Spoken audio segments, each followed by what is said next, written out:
Okay, so from our first video, okay,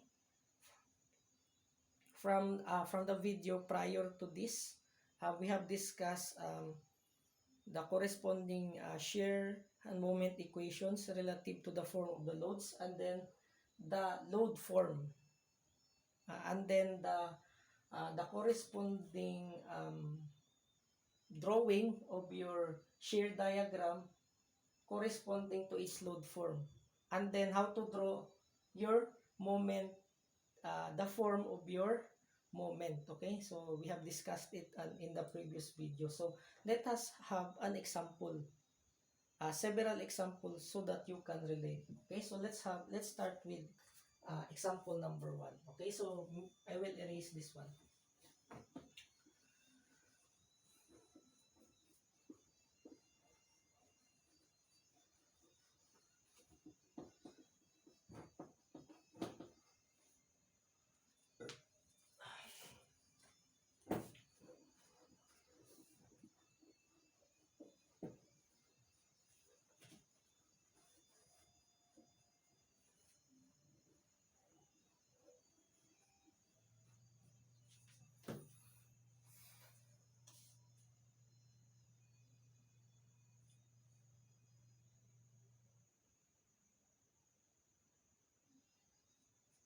Okay, so let us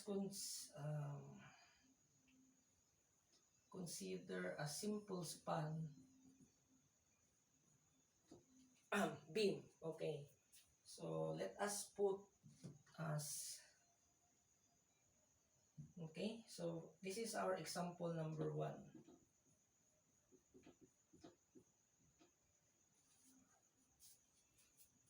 Okay, so this is not straight, I'm sorry.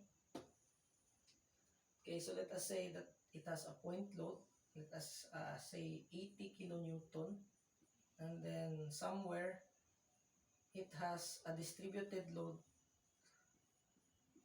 Let us say this distributed load as 25 kilonewton meter, and let us say, okay, this is AB. Okay, so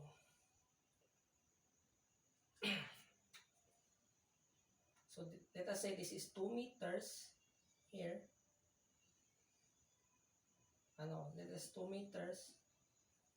Let us say this is another 2 meters, and lastly this is, let us say, 4 meters. Okay, so the total length is 8 meters. Okay.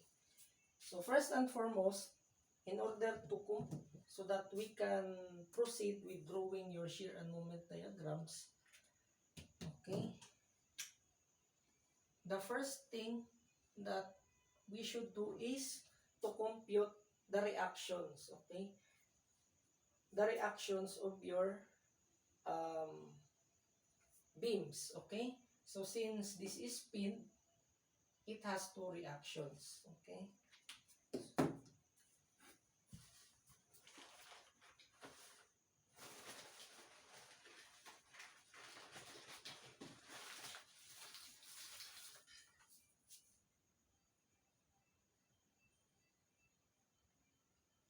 okay, so I hope,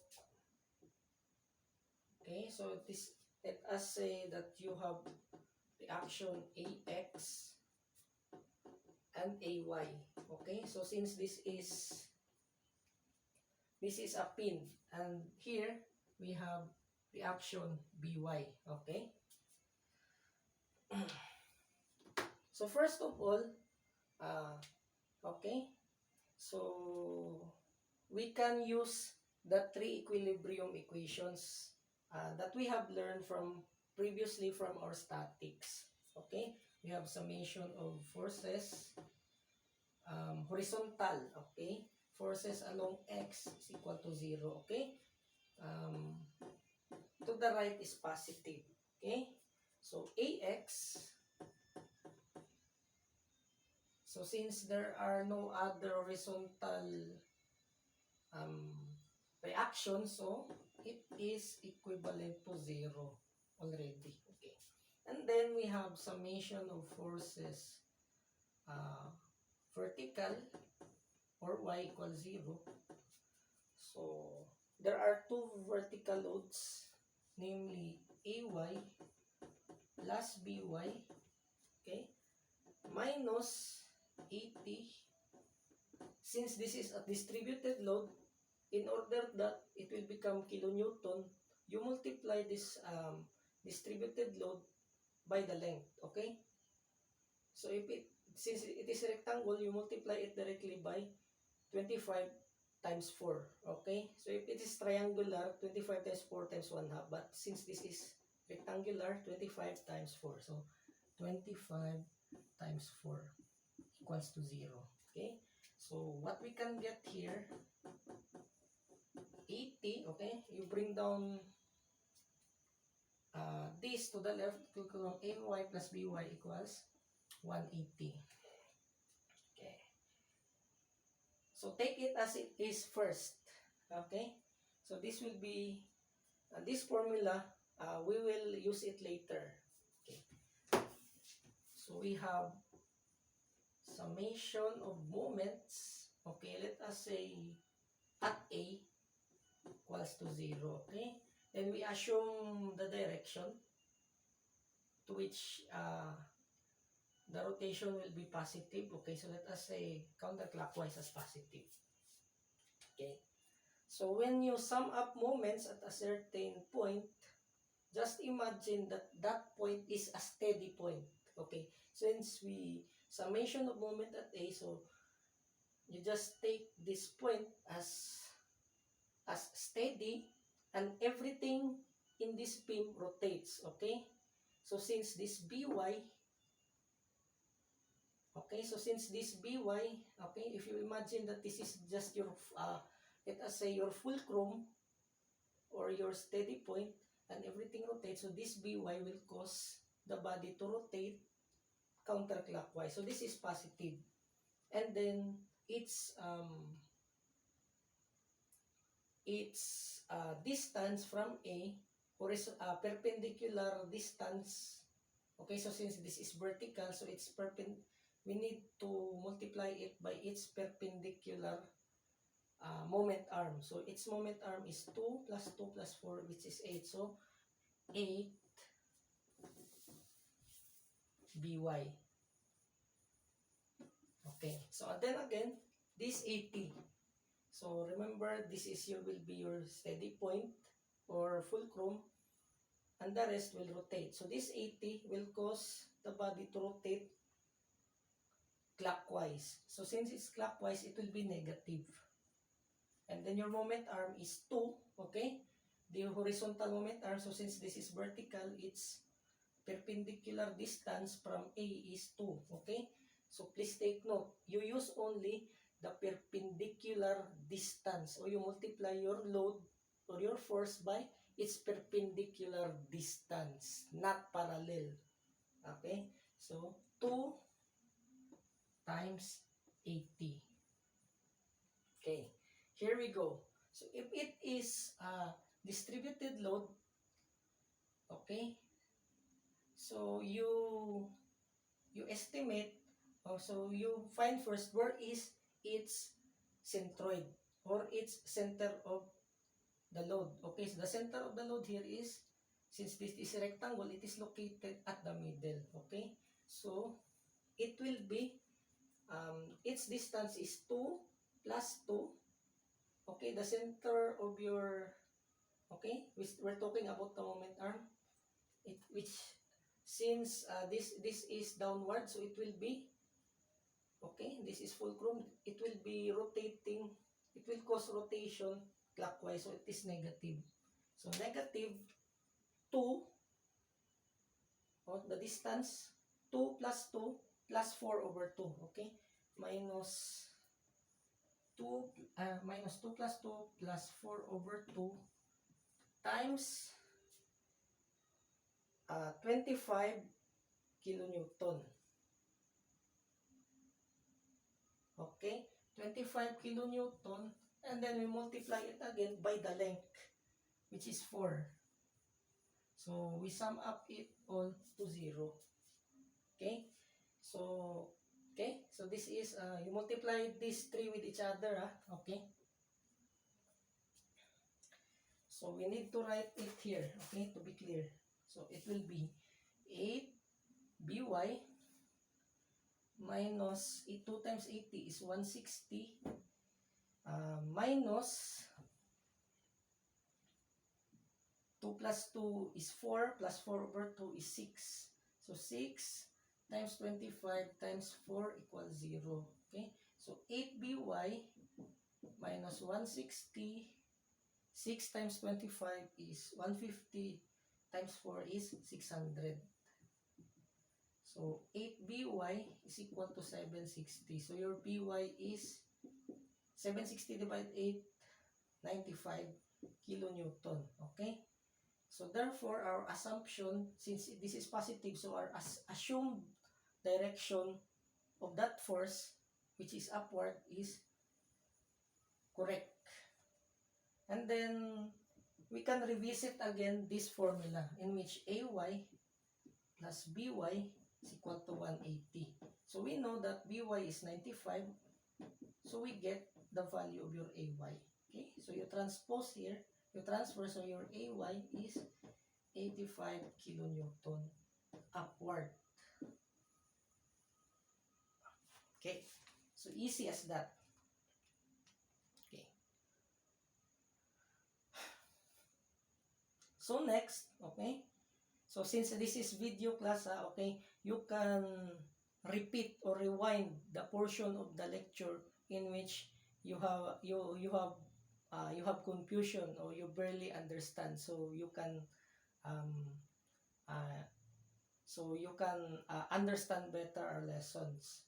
But somehow, since we have a limited space, so I wish that I will erase this one, and okay, I will erase and I will just transfer every reaction here. Okay, so we know we know all that your AX is 0, AY is 85 kilonewton upward, and BY is 95 kilonewton upward. Okay, so these are the forces. Okay, so that we will not forget, and then I will erase this one and this,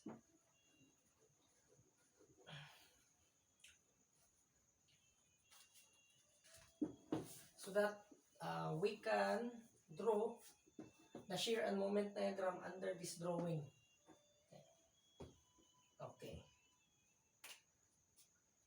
Okay, so let us divide this okay.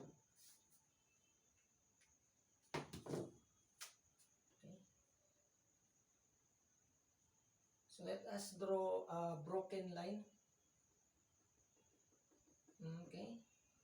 Vertical broken line following the start and end points of each of your loads inside your load diagram. Okay. So let us say that this is your zero line and will end up at 0. So this is your VX diagram or the VD diagram. And then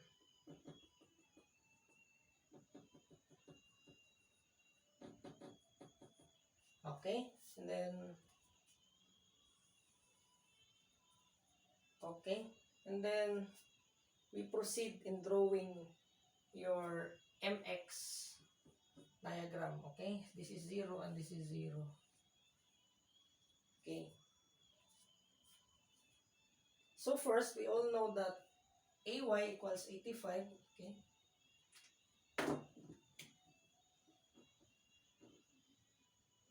and your BY is 95 kilonewton. Okay, so I hope we can see the values properly. So this is 85. Okay, sorry. Let's make it more clearer. 85. This is 95 kilonewton. Okay, so we will, okay, so since this is upward, okay, so remember the form. Okay, you can see it in the first video. Okay, so the form is upward. Okay, so in our first video, prior to this video, in part 1, okay, so you will, in your shear diagram, since this is upward reaction, support reaction force, so um, you draw vertical upward straight line. Okay, which is equivalent to this 85 kilonewton. Okay, let us put it somewhere here. Okay, 85 kilonewton. And then since after this, uh,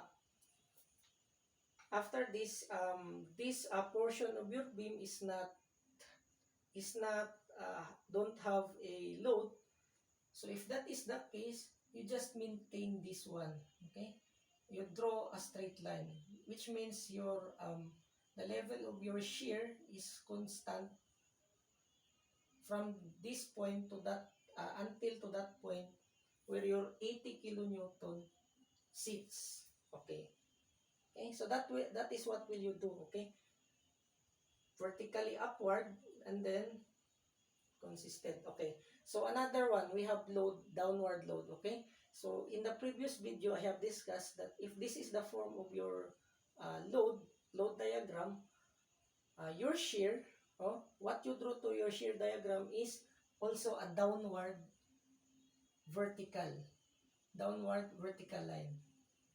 Okay, so since the value of it will become 85, okay, the value of this vertical support reaction is 85 kilonewton diminished by the actual load. So 85 minus 80 will be your 5 kilonewton. So this sits at 5 kilonewton. Okay, and then again, there is no load in this area. So if that is the case,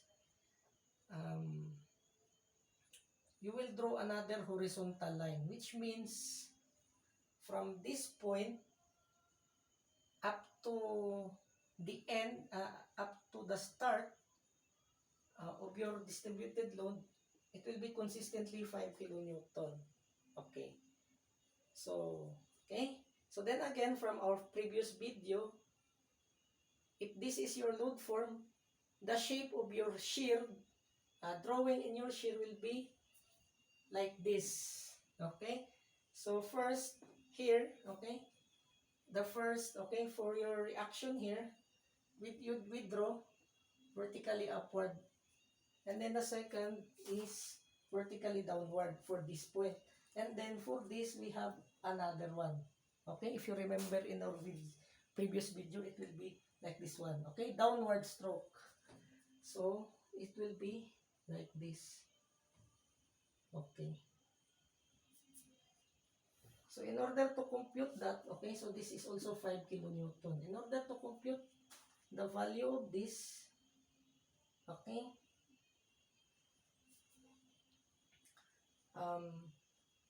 this existing value, 5 kilonewton, you should diminish this by this force, okay? So we have 5 kilonewton minus 25 kilonewton meter times its length 4. So 5 minus 100 is equal to negative 95. So this is negative 95 kilonewton. And then again, we have the last load, which is By. So since it is uh, a force reaction upward, so you put a stroke of the same magnitude upward, like that. Okay, so as you can see in our as we have discussed in the part 1 video. Okay, upward.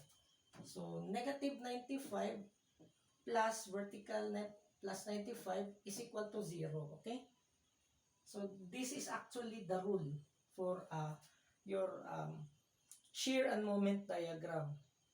It should start at 0 and will it might not start at 0 necessarily, but it should end up at the right corner 0. Okay? It should be either both are 0, starts at 0, or both will end up at 0. So this is the rule for both shear and moment diagram. So this is our shear diagram.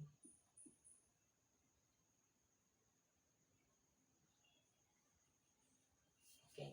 So maybe we should lower down the 0 line for our moment diagram.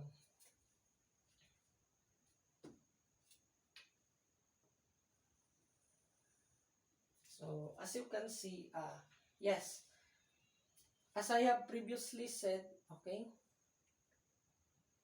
there are two methods in drawing your moment diagram, okay?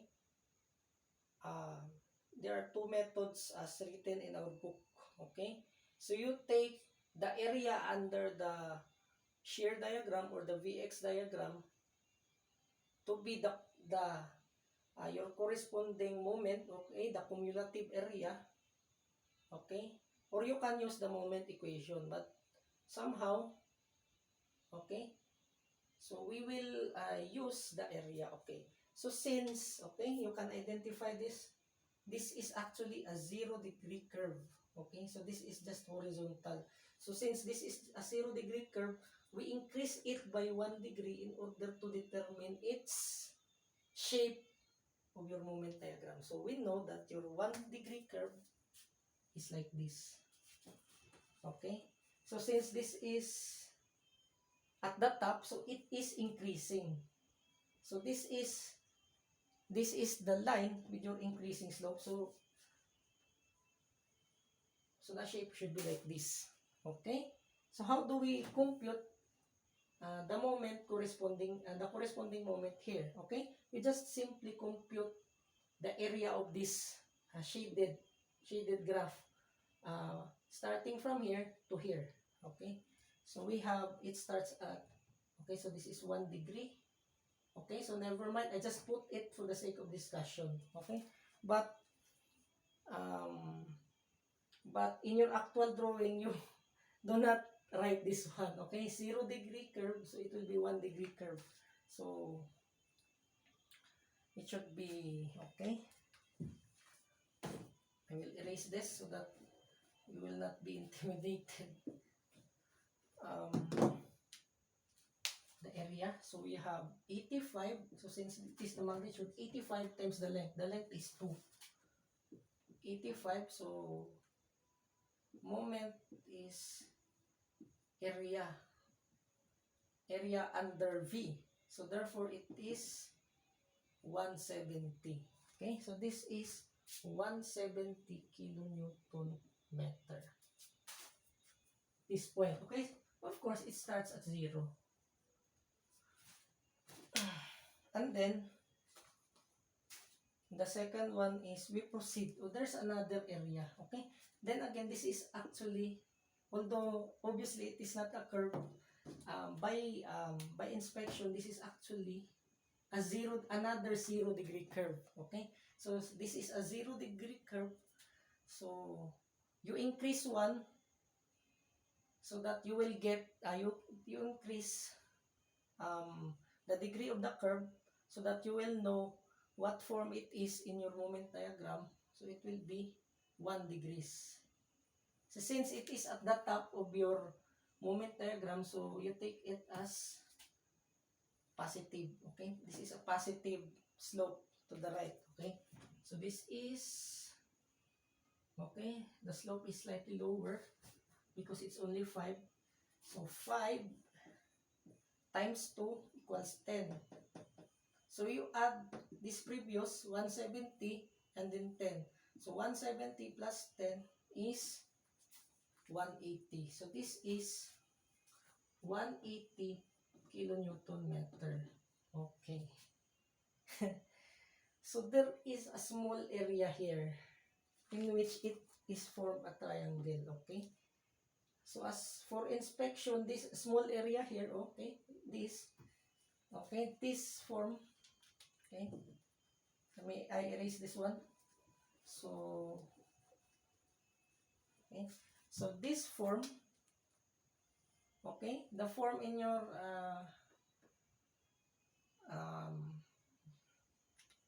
okay, sorry, the form in your, okay, the form in your shear diagram is a straight line, which is, what is this? 1 degree curve, so it will be automatically a 2 degree curve in your moment. So this is for your shear. So your moment, you will increase by 1. So it will become your degree for your moment. But since it is allocated up at the top of your zero line, this is the zero line, this is also the zero line. So this part, momentarily, we will increase. It will tend to increase the value. And then later on, it will, okay, it will be like this, oh. Somewhere down the road, it will increase from that point, and then suddenly it will decrease. So but be sure you draw it in a 2 degree curve manner, okay? So since this is a triangle, we can actually write, we can do a ratio and proportion. So in this point, you have 5 kilonewton, okay? And then the other one, we have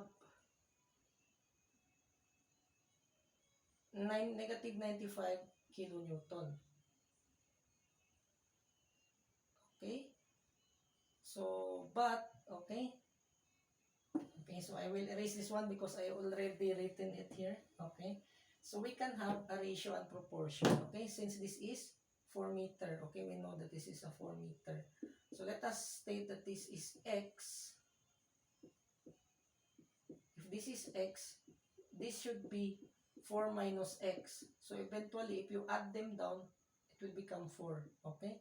So, let us say x, okay, ratio and proportion, x over 5 is equivalent to 4 minus x, okay? Let's have an absolute value of this negative 95, okay? So, we will write it down as positive 95, okay? So that we will get the x, okay? You use the absolute value. So, whether it, just neglect the negative sign so that you will get the answer by ratio and proportion, okay? So,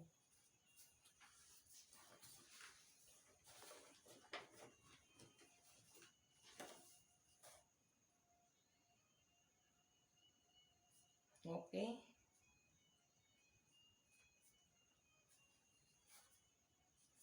So, x over 5, okay, times 4 minus x, okay, so you can cross multiply this one,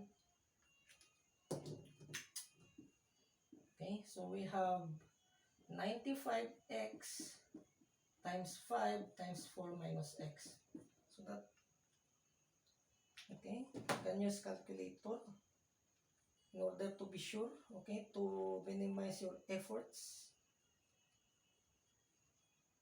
So your x here is 0.2 and your 4 minus x is 3.8. Okay. So we all know that this is, we know 0.2 and this is 3.8. Okay. So then again, the area under your shear diagram is equivalent, okay, the moment is equivalent to area under your shear diagram. Okay, so that is one. So we add, okay, I will erase the computations here. Okay. Just rewind. Okay. So you can rewind the previous solution so that you can relate. Okay. But somehow we have a limited space. So I'm sorry. Okay. So we start here 180. Since it is at the top of zero line, so it will be added. It will be a positive area. So 1/2 times 5 times x is which is 0.2. Okay. So 0.5 times 0.2 plus 180, it will become 180.5. Okay. So this will increase at this point.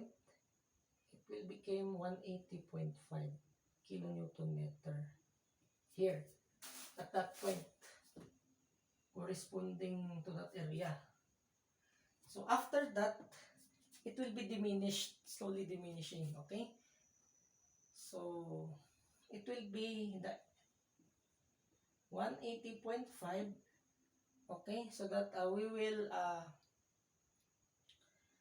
know its value at the end part. So 180 minus 5. So since this is under, okay, so I will explain. So since this is under the zero line, so this area will be negative. So 180 minus 5 times 1/2 times, since 4 minus x is 3.8, since x is 0.2, so times 95, okay, times 3.8.